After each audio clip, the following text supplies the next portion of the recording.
সন্ধ্যা হলো পার করো আমারে হরিদিন এই তো এই গেল। মালতী, কি ব্যাপার রে? হ্যাঁ 3 দিন ধরে এখানে আসিস, কাজে আসছিস না 3 দিন ধরে? কি কারণ?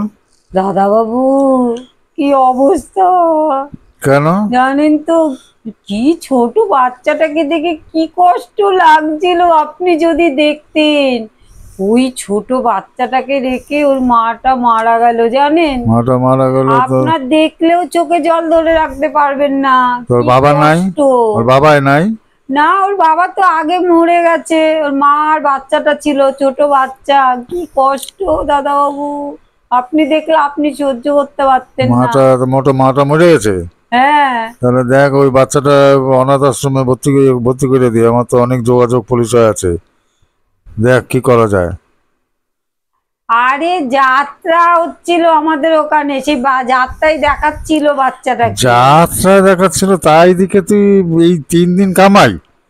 আর যাত্রা কি বলবো তো, যাত্রায় ওই দিকে তাই ভাব তুই কান্নাকাটি শুরু করে দিস, 3 দিন কাজে আসিস নাই, আর যাত্রা দেখে ওই বাচ্চাটা তোর এগুলি তো যাত্রা, ওটা অন্য তো কিছু না।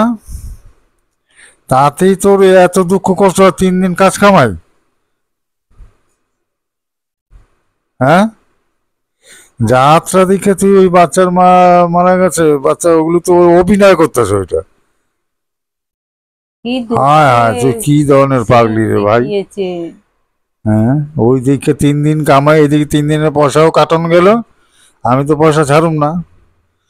তোর ওই কান্নাকাটি, তুই যাত্রা দেখা, তোর কান্নাকাটি কইরা তোর ওই 3 দিন কামাই আর যাত্রায় ওসব তো অভিনয়।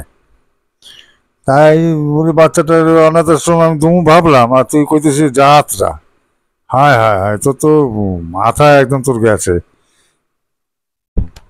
মাথা তোর গেছে।